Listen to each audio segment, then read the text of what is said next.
Ahora sí. Dios me lo bendiga grandemente. Felicitamos a don Carlos que nos visita. Ojalá pudiera estar con nosotros más seguidito. Lo amamos, don Carlos y señora. Bueno, hoy voy a hablar, amárrense la fajita.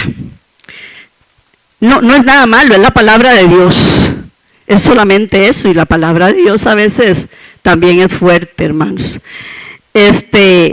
Muchas personas se predica la palabra, se predica la misericordia, el amor, la justicia, la verdad, la bondad, todos los atributos de Dios que son perfecciones de Dios. Pero a veces es difícil para algún predicador buscar el tema que habla de la ira de Dios. Y si usted busca en la palabra, la ira de Dios está casi, la frase está casi 400 veces en la palabra. Así que, hermanos, es un tema que no es así como muy llamativo, como que dice, me va a golpear. Pero ojalá nos golpee, porque es necesario que entendemos que Dios es amor. Dice Hebreos que Dios es amor, pero que también es fuego consumidor. Y cuando vamos a aprender esta frase, amor y fuego consumidor, podemos entender que ese gran amor hace que Dios sea fuego consumidor. Amén. Ahora, los profetas y maestros del Antiguo Testamento hablaban de arrepentimiento, hablaban de la bondad de Dios, pero un asunto importante y constante era hablar de la ira de Dios. Parece mentira. Y era de extrema urgencia hablar de este tema en el Antiguo Testamento. Asimismo vemos que si no enseñamos la ira de Dios como parte de las perfecciones de Dios, estamos hablando de una parte de la verdad y no la verdad completa. Amén. Entonces, hermanos, algunos dirán, y me lo han dicho a mí, es que Dios es muy justo, Él no nos va a condenar, Él no nos va a mandar al infierno, Él es todo amor y yo creo que Él me ama. ¿Y quién niega eso? Nadie lo va a negar. Pero vean, hermanos, Dios se da a conocer, no solo por ese amor, no solo por esa misericordia y esa verdad. Él se da a conocer también por su enojo y por su ira. Amén. Ojalá me estén entendiendo. A ver, hermanos, en Romanos 11:22 dice, mira pues la bondad y la severidad de Dios, la severidad ciertamente para con los que cayeron, pero la bondad para contigo, si permaneces en esa verdad, pues de otra manera tú también serás, ¿cómo dice? Ay, ay, ay, ¿ve? Ya empieza la cosa. ¿Qué es el asunto? ¿Qué es la ira de Dios? Hay muchas definiciones que podemos saber o sacar de este estudio de la ira de Dios. Y así, hermanos, la ira de Dios no es la misma ira de un ser humano, porque los humanos nos airamos y pecamos. En nosotros es un estallido espontáneo de emociones. ¿Sí? ¿Lo han visto ustedes? Cuando usted se enoja y se pierde el control, ese estallido que después usted a lo mejor se arrepiente. Pero esta reacción de Dios no es la misma de nosotros. La reacción de Dios, la ira de Dios, el enojo del Señor es contra la vil conducta de los hombres malvados. Es contra, lo que él siente es preocupación por tanta maldad que hay en su mundo que él creó. Entonces, es motivada por esa indignación intensa, por tanta depravación en el mundo hoy en día, o siempre ha habido, y por la injusticia de los hombres. Ese es el carácter justo y bueno de Dios.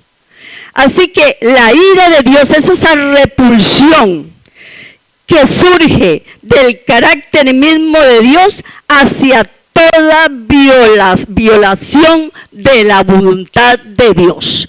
Al violar esta voluntad de Dios, al violar los dichos de la palabra de Dios. Amén. Ahora, esa ira de Dios entonces es provocada por el ser humano y por ese pecado que comete. Él no quiere la muerte del que muere, dice el profeta Isaías. Él vino a salvarnos, pero una vez que nosotros deshonramos a Dios, estamos haciendo que el Señor se airee contra nosotros. Ahora, hermanos, y todos los que me están escuchando aún por las redes, si rechazamos la salvación, si rechazamos el amor de Dios, si rechazamos la mano extendida que Él nos está ofreciendo para levantarnos, si rechazamos esa misericordia de Dios, entonces nosotros voluntariamente nos estamos separando de Dios y estamos poniendo nuestra propia condenación. No es Dios que la pone. Nosotros somos ese tipo de personas al rechazar el amor y la misericordia y la salvación que Dios vino a darnos en la cruz del Calvario. Entonces, si hacemos ese rechazo a Dios, estamos experimentando la ira de Dios muy pronto. Cosechamos el fruto de las semillas del mal que hemos estado sembrando de generación en generación.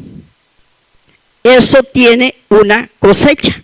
El mal que cometa la humanidad es una cosecha que va a recogerse. Amén. Ahora, ya dijimos, los hombres provocan la ira de Dios. Leamos Éxodo 34:67. Y pasando Jehová por delante de él, proclamó: Jehová, Jehová, fuerte, misericordioso y piadoso, tardo para la ira y grande en misericordia y verdad, que guarda misericordia a millares, que perdona la iniquidad, la rebelión y el pecado, que de ningún modo tendrá por inocente al malvado, que visita la iniquidad de los padres sobre los hijos y de los hijos hasta la tercera y cuarta generación. ¿Se dan cuenta? Dios no va a olvidar el pecado que cometemos hasta que usted se entregue al Señor. Ahora vean ustedes, hermanos, el Señor no va a castigar al hombre por capricho. Él no es vengativo porque quiere. El Señor no quiere destruirnos en el infierno. Él siempre está diciendo la palabra: trata con paciencia, trata con misericordia, trata con espacio largo de esperar. Pero Él a veces tiene que aplicar su justicia. Ante la rebelión, ante la soberbia, ante la arrogancia, ante la abominación del pecado. Abominación significa múltiples pecados. Ante la idolatría, ante la sexualidad, en todas sus formas ilícitas. ¿Están entendiendo? Ese pecado de hoy en día y que apareció allá en Sodoma y Gomorra y que hoy lo estamos viviendo, nosotros como pecadores nos duele ver eso. Cuánto no más Dios, que es un Dios santo, 3 veces santo, soportar tal maldad y desvariar, porque desvarían en sus pecados.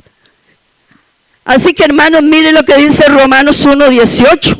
Porque la ira de Dios se revela desde el cielo. ¿Desde a dónde? Desde el cielo, contra toda impiedad e injusticia de los hombres que detienen con injusticia la verdad. ¿Qué quiere decir? Que la justicia de Dios no va a pasar por alto la injusticia de los hombres. No lo va a pasar por alto. Así que hombres malvados que suprimen la verdad de Dios, que niegan a Dios y que blasfeman contra ese Dios santo, poderoso y bueno. ¿Lo ha visto usted? ¿Ha visto blasfemar gente que hace cosas que usted hasta que se escalofría hoy en día? Y posiblemente ha habido ese tipo de gente por mucho tiempo. Dice la palabra que Él tiene un propósito en todo esto que Él hace. La finalidad de la ira de Dios, ¿sabe usted cuál es? Seguro todos están pensando, destruir. La finalidad de la ira de Dios es la gloria de Jehová. ¿Sabe usted? La finalidad también es el castigo del pecado, pero la finalidad también es purificar su pueblo, tanto la iglesia como a Israel, su pueblo que adquirió. Amén. Así que hermanos, tiene como propósito mostrar la santidad, mostrar la verdad y mostrar la justicia. ¿Ven ustedes el propósito de la ira de Dios? Así que hermanos, también hay otro propósito, y es el propósito final, que habla el Señor de la ira venidera. Es cuando está la vindicación de los santos, la destrucción total de pecado, y donde está la retribución a los santos de Dios, a los profetas de Dios que fueron perseguidos y martirizados. Hay un propósito final. Dice Apocalipsis 11:18. Y se airaron las naciones, y tu ira ha venido, y el tiempo de juzgar a los muertos y de dar galardón a tus siervos los profetas. Amén. A los santos y a los que temen el nombre de Jehová, a los pequeños y a los grandes, y para destruir a los que destruyen la tierra. Ahí está. ¿Ven? Esa es la ira venidera. Ahora, hermanos, vean esto. Traté de hacerlo con preguntas para que no se les olvide nunca este tema. ¿Cómo se manifiesta?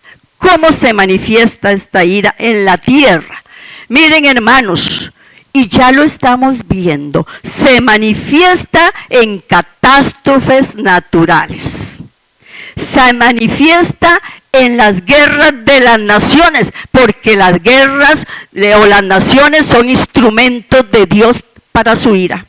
Y se manifiesta a través de la mano malvada del hombre. Él lo permite. Hay una señora que me preguntó un día de estos, ¿qué será lo que pasa en esta tierra? Incendios, ciudades malas, inundaciones, el clima, el esto y el otro. Y yo me acordé de esta palabra.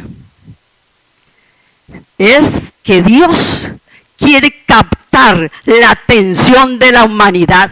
Él quiere decir, aquí estoy, yo soy el dueño de la tierra y de todas las cosas. Y Él capta, quiere para que la gente se arrepienta, para que la gente busque al Dios vivo, al Dios verdadero.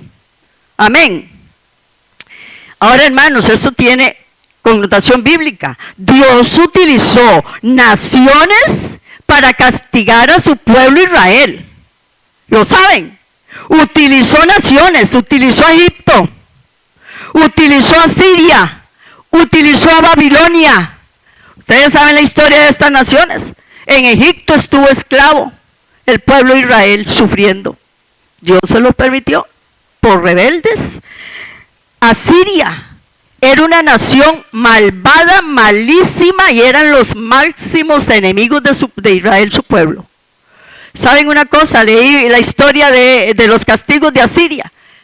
Cuando tomaban a los israelitas, ¿saben qué les hacían? Les quitaban la piel. Usted puede creer. Por lo tanto, yo me pensé, con razón, Jonás no quería ir a predicar a esas naciones. Quería que Dios las destruyera. ¿Cómo voy a ir a predicar?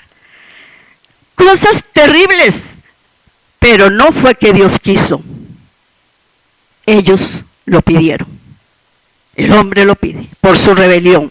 Isaías 10:5 dice, le mandaré contra una nación pérfida. Está hablándole a su pueblo. A Asiria, que es una nación pérfida, desleal, infiel y malvada. Y sobre el pueblo de la ira le enviaré para que quite despojos y arrebate presa y lo ponga para ser hollado como lodo en las calles.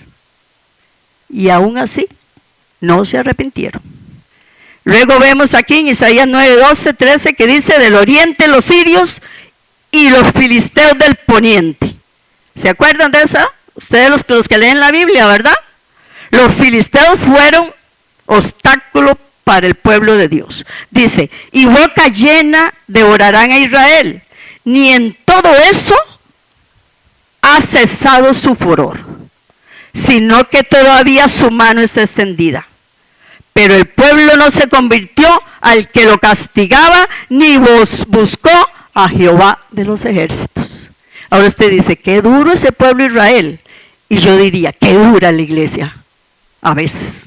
¿Qué le parece? ¿Qué les parece?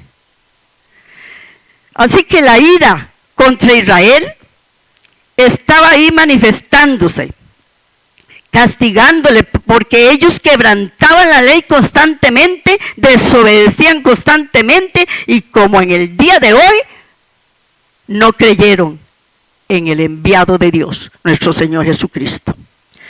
Así que, hermanos, desde luego que también la idolatría, la violencia y la injusticia.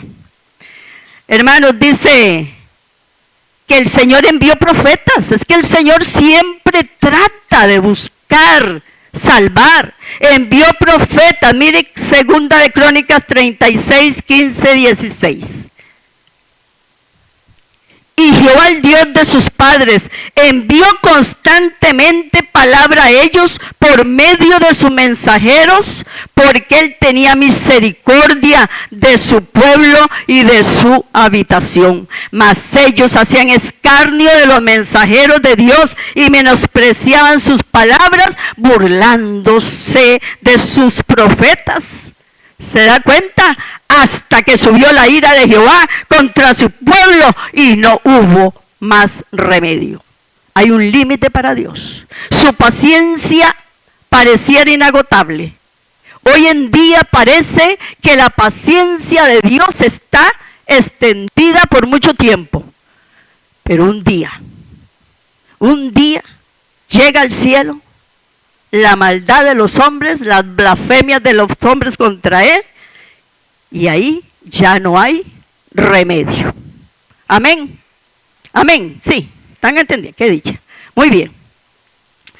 Ahora vea, en ese Antiguo Testamento pasaron demasiadas cosas.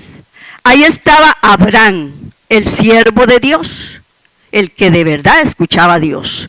Y Abraham tuvo una conversación con el Señor, con Dios. Y más que una conversación, era una intercesión por ese pueblo. Está refiriéndose a la destrucción de Sodoma y de Gomorra.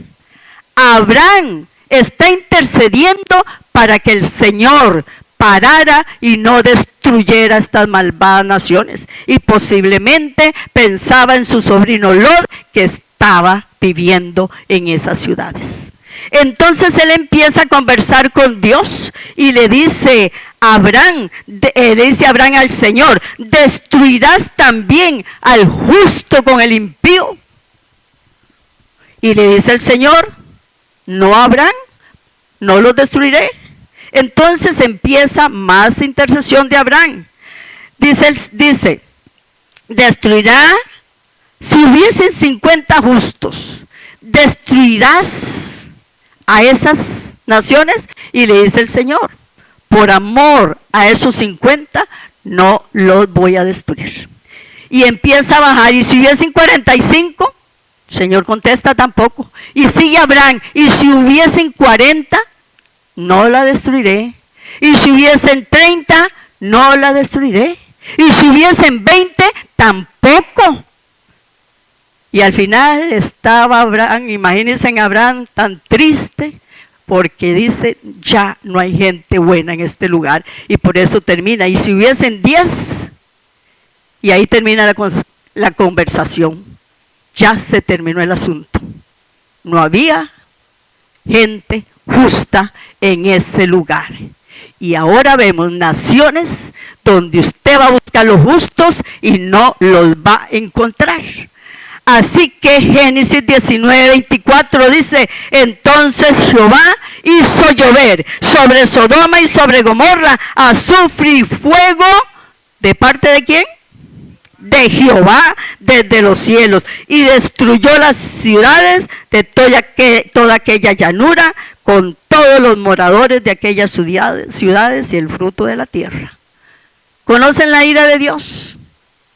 Su amor se desbordó, pero no hubo manera. Hermanos, también igual en el Nuevo Testamento, la ira de Dios incluye toda la indignación frente al mal como sus actos de juicio. Y Juan el Bautista, cuando empezó a predicar el Evangelio, él predicaba de arrepentimiento, predicaba de la venida de Jesucristo, pero predicaba de la ira venidera. Era un asunto importantísimo predicarlo.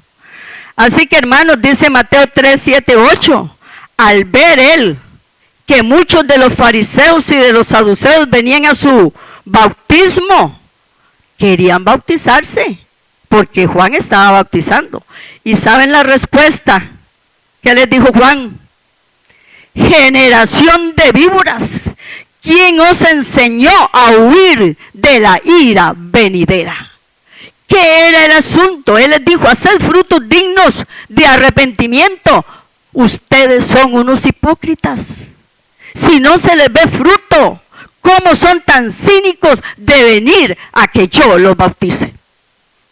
¿Se da cuenta? Entonces, dice aquí, en el caso de los fariseos, ¿quiénes eran los fariseos? Los fariseos eran aquellas personas que se apegaban a la ley, pero por dentro eran unos hipócritas. En su interior, Jesús les dijo, sepulcros blanqueados. Que son palabras duras, pero esa era la realidad. Yo cada vez que entiendo estas cosas, yo digo, Dios siempre fue sincero, dijo lo que tenía que decir. Gústele a la gente o no le guste. Así lo dijo. Entonces, estos fariseos eran hipócritas. Por lo tanto, el profeta Juan el Bautista discernió su hipocresía. ¿Y quiénes eran los saduceos? Los saduceos eran esa clase social aristocrática, que negaban la resurrección, que negaban la existencia de los ángeles, la inmortalidad del alma y el castigo eterno. Fíjense en todo lo que negaban y querían bautizarse. Pues entonces, hermanos, hoy en día, si alguien pregunta, ¿hay fariseos hoy? ¿Hay saduceos? ¿Sí hay? ¿No se ha terminado? Históricamente no es esa raza, pero espiritualmente hay saduceos y hay fariseos. Porque a veces dicen algunos saduceos, esto dice la Biblia, pero no, yo no lo creo. Yo no creo en el infierno, yo no creo en esta otra cosa. Saduceos. Y dicen los fariseos, pero ¿por qué no se apegan a la ley? Es que la ley es esto y la ley es otro. Legalismo. Pero son unos hipócritas mentirosos. ¿Se da cuenta? ¿Existen? Sí existen. Desgraciadamente. Así que el Señor Jesucristo igual. Cuando el Señor Jesucristo vino a predicarles a estas dos sectas, le dijo que eran engendros de víboras. ¿Ven qué duro? Así les dijo. Que pretendían huir de la ira venidera sin tener señales de arrepentimiento. Si le dijo a los fariseos, esto también es para nosotros. Pretendemos huir de la ira que viene, de la ira de Dios, sin ni siquiera haber lealtad para Dios, sin haber ese esfuerzo de amor y de bondad para con Dios, para con la iglesia. Hermanos, con pecados ocultos. Así que si no hay señales de un verdadero arrepentimiento aún en la misma iglesia, nosotros estamos listos para ser parte de ese grupo de las víboras. de la generación de víboras. Qué duro suena. El Señor lo dijo. Tenemos que tener ese cuidado, esa convicción de que yo soy un hijo de Dios, de que yo camino obedeciéndole a Él. Aún sé que soy débil y que soy pecador, pero yo sé que me aparo como los hombres en la brecha para orar y el Señor es mi Dios. ¿Verdad? Hay un fruto maravilloso, hay un fruto de vida abundante. Pero hermanos, si estamos en una iglesia, faltamos cuando queramos, damos ofrenda cuando queremos, o me duele darla, o tengo pecaditos por ahí, distracciones fatales, tenga cuidado, o tengamos todos cuidado. El tiempo está cerca, la ira de Dios está muy cerca ya. Hermanos, así que el Señor nos ayude para ser sinceros, verdaderos y llenos del Espíritu Santo. Para Pablo, la ira de Dios era tanto futura como presente. O sea que nosotros, aquí donde estamos, tenemos la ira de Dios presente. En cualquier momento puede jalarnos el mecatito. Romanos 2, 5, 8 dice así.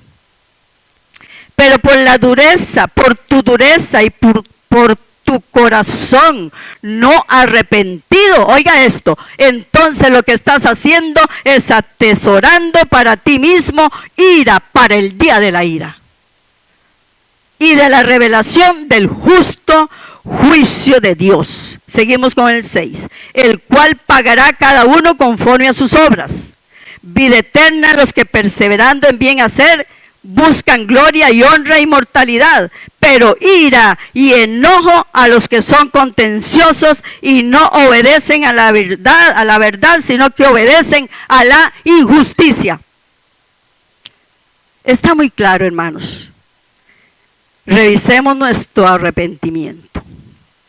Entonces aquí Pablo está presentando pecadores endurecidos y no arrepentidos.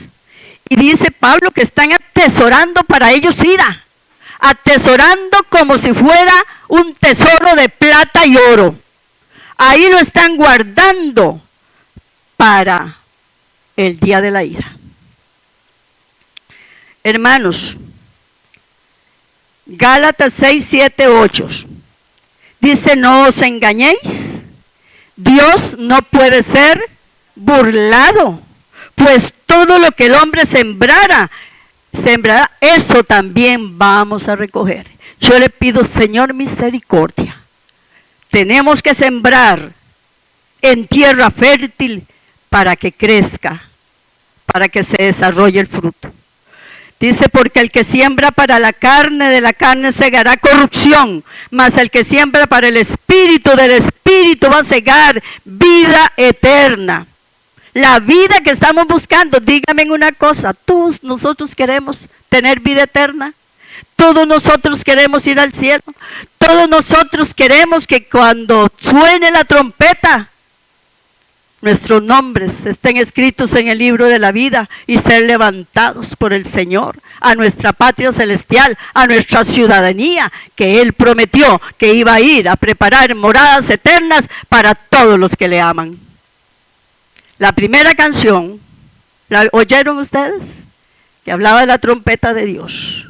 Habrá un día en que el Señor va a abrir las 7 copas y va a abrir los 7 sellos. Es el día más terrible de la humanidad. Así que, hermanos, si hemos sembrado, arado iniquidad y sembrado injuria, vamos a cegarlo. Porque la palabra también dice que si el que siembra viento va a recoger tempestades. El Señor nos ayude. Usted puede pensar qué le espera a este mundo.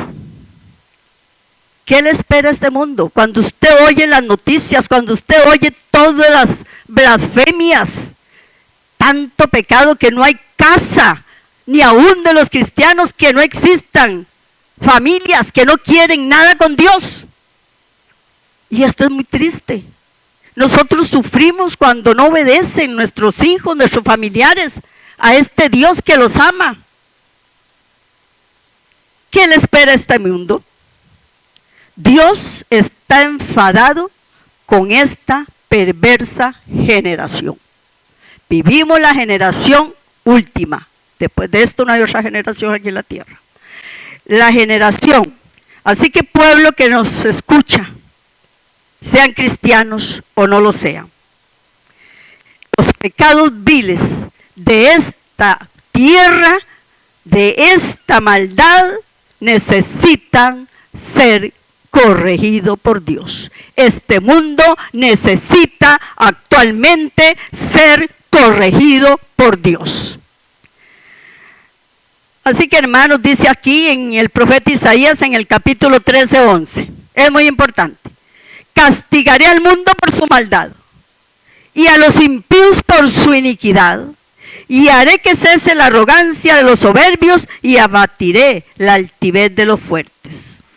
Claro que el Señor se disgusta. A veces no cabe en la mente porque tenemos un cassette. Dios es amor y amor y amor. Y no podemos captar la otra parte de los atributos de Dios, que es que Él también se enfurece contra el pecado.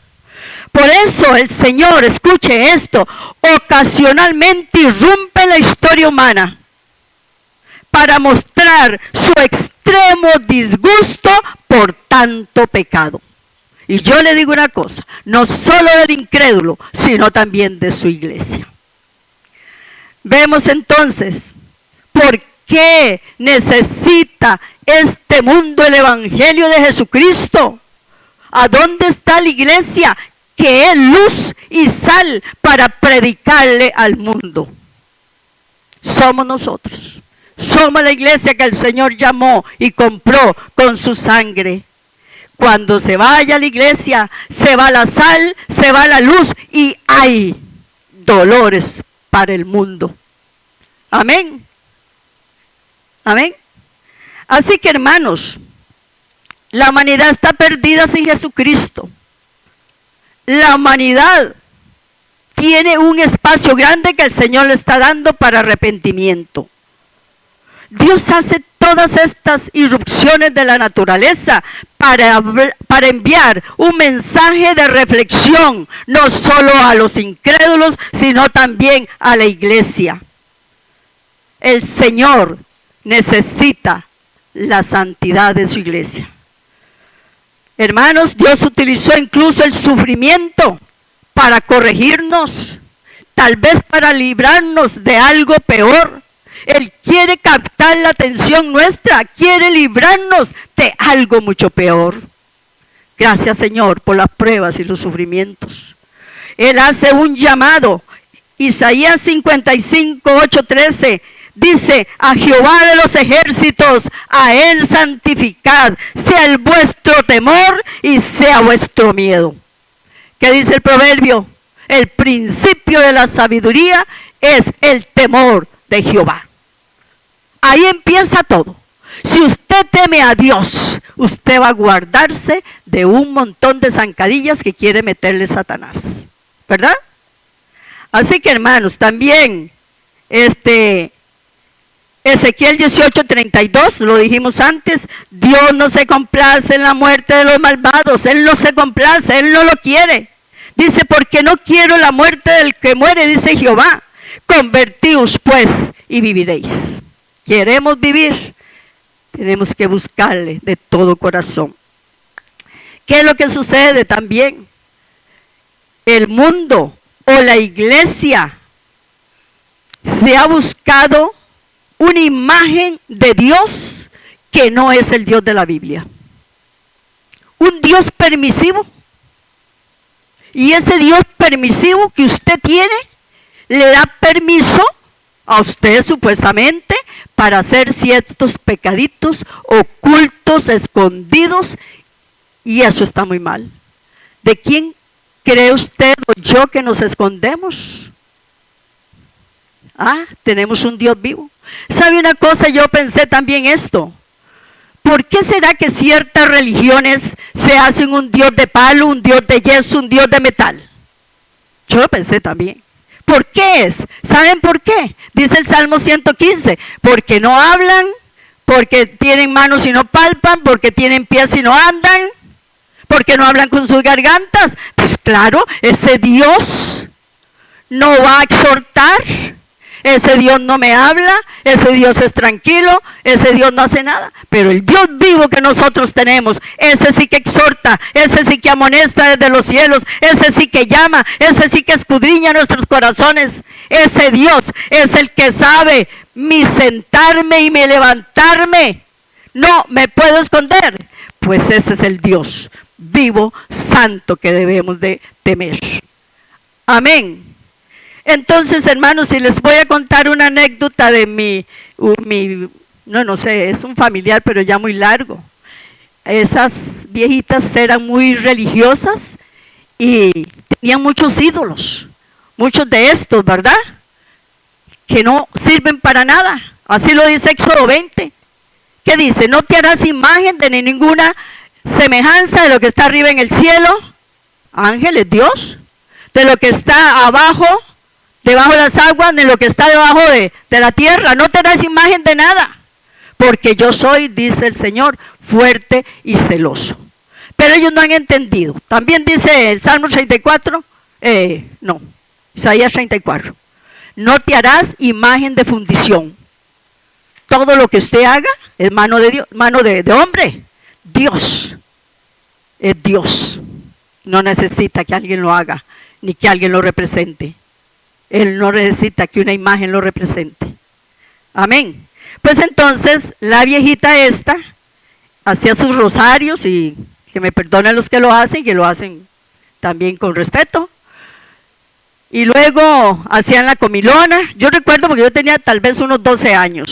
Hacían la comilona, después empezaban a alegrarse. Alguien traía una botellita ahí de guarito, de aquel que hacían antes, ¿cómo se llama? Contrabando, ¿sí? Y empezaba el alegronazo, ¿verdad? Entonces la viejita, me consta, ¿verdad?, cogía los ídolos que tenía ahí y los ponía así, como ponerlos aquí para que no vean. De espaldas, ahora sí. Oiga, eso es terrible, eso es ignorancia. Y empezaba el bailongo. ¿Ven? Entonces tenemos que tener cuidado. La ignorancia me lleva al desconocimiento de la palabra y me lleva a pecar, ¿verdad? Pero una vez que llega la luz a esas personas, una vez que llega la claridad del cielo, esas imágenes se botan. Ya entendieron, gracias al Señor. Así que, hermanos, Dios amonesta y corrige y exhorta desde los cielos. Amén. Dice Hebreos 12:25. Mirad que no desechéis al que habla, porque si no escaparon aquellos que desecharon al que los amonestaba en esta tierra. ¿De quién está hablando? De los profetas, de los predicadores de la palabra. Si no los escucharon, si no escuchan a las personas que predican el evangelio, mucho menos nosotros si desecháramos al que amonesta desde los cielos. Amén. Sí, es imposible escapar de la ira de Dios.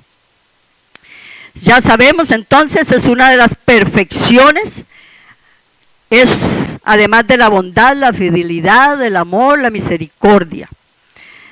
A ver, para los que no creen que Dios castiga. Ejemplos. La Biblia nos da muchos ejemplos, que más de ejemplos son advertencias para la humanidad. Nos da ejemplos de las cosas que Dios tuvo que poner su mano con ira a estas cosas. Miren, número 1. Empezamos ahí nomás, en Génesis. Juzgó a Adán y a Eva. Por desobedientes, los quitó del paraíso y fueron desterrados a la tierra. Fuera del paraíso. Ahí empezamos. No, el Señor no es un Dios de burlarse. Número 2. Juzgó al mundo corrupto en el que vivió Noé anegado en agua, un diluvio, y se acuerdan ustedes que solamente 8 personas se salvaron. ¿Qué maldad había tan terrible? Juzgó a Sodoma y a Gomorra, ya sabemos, destruyéndolas con fuego y azufre que él envió desde el cielo. Todo quedó devastado. Y hasta el día de hoy han encontrado los arqueólogos los restos de esas ciudades. Juzgó a Egipto con Faraón enviando las 10 plagas y los destruyó a todos, aún en el Mar Rojo. ¿Se acuerdan? ¿Por qué? Porque cautivaron a su pueblo por un montón de años. Número 5. Envió a Israel a la cautividad. ¿A dónde? En Babilonia, 70 años cautivos por causa de su rebelión y su pecado persistente. Número 6. Vino juicio sobre Herodes Agripa, porque Herodes decía, voz de Dios y no de hombre. Él se creía Dios.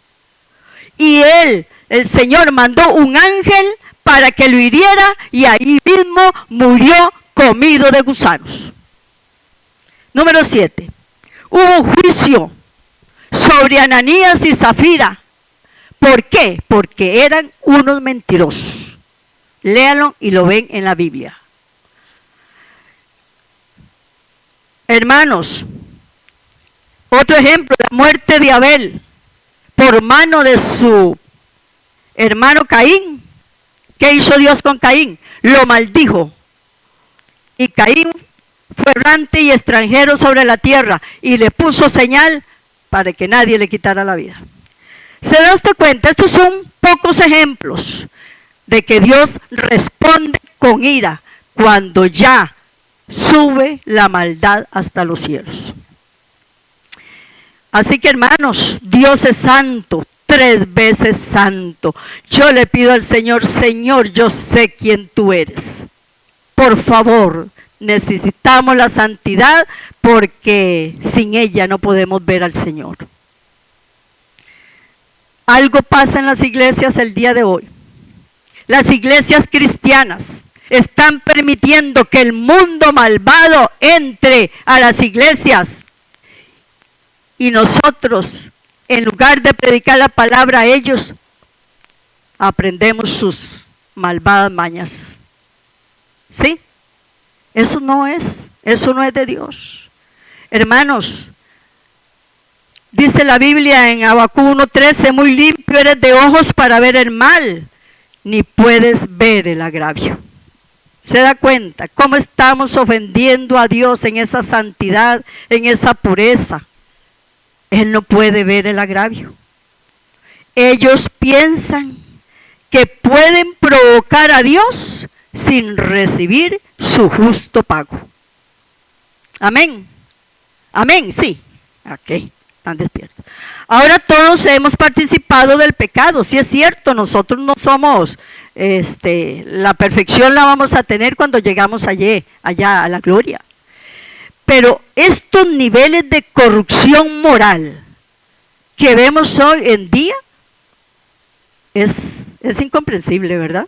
Es incomprensible. Si nosotros siendo pecadores reaccionamos con ira por esa injusticia, ¿cuánto no más este Dios tan santo?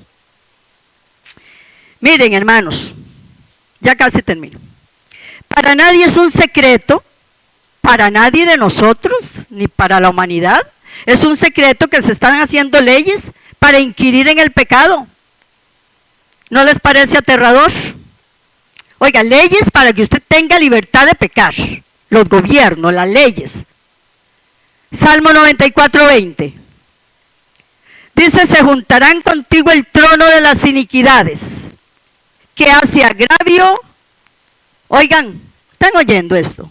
Que hace agravio bajo forma de ley. Ahí está. ¿Qué quiere decir este pasaje? Miren, hermanos, la pregunta es, ¿puede haber alguna comunión entre Dios y estos gobernantes malvados? Difícilmente.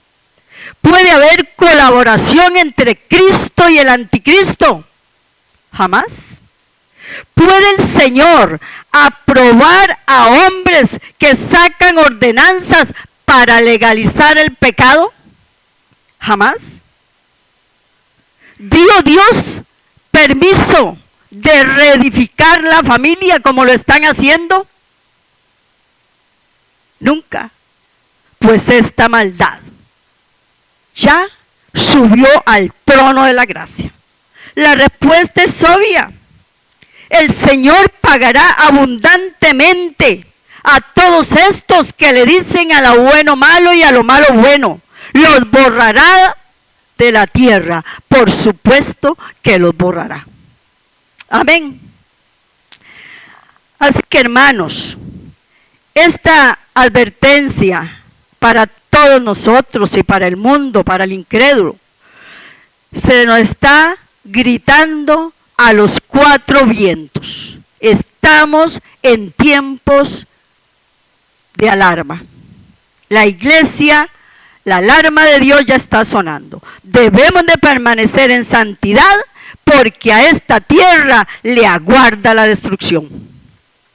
Así es. La maldad ha subido delante de Dios. Dijo Juan en Juan 3:19, dice así: y esta es la condenación, que la luz vino al mundo y los hombres amaron más las tinieblas que la luz, porque sus obras eran malas. ¿A dónde está la luz? En el Señor Jesucristo. ¿A dónde está el Señor Jesucristo? En la iglesia que Él preparó para que le sirviera. Así que, hermanos, no se le olvide de la luz y de la sal. Termino con esto, hermanos. La liberación de la ira divina puede ser un hecho. Si alguien quiere librarse de la ira divina, ¿qué es lo que tiene que hacer? Mientras haya vida, hay esperanza. No se endurezca. Si hay pecados por ahí, arrepiéntase, porque esa ira lo va a alcanzar tarde o temprano. No es por un temor horrendo, sino por amor a Dios. Así que Jesucristo no vino a condenar al mundo. Jesucristo vino a salvar al mundo, vino a rescatarlo del infierno. Por eso ya es tiempo de tomar una decisión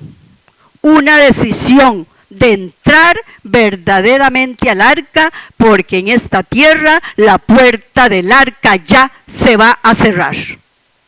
Amén. Su mano está extendida. Y termino con este llamado de Isaías 55:6. Buscad a Jehová mientras puede ser hallado, llamadle en tanto que está cercano. ¿Qué quiere decir? El Señor sigue cerca. Deje el impío su camino y el hombre inicuo sus pensamientos, y vuélvase a Jehová, el cual tendrá de él misericordia, y al Dios nuestro, el cual será amplio, extenso en recibirle y en perdonarle. Amén, hermanos. El Señor me los bendiga.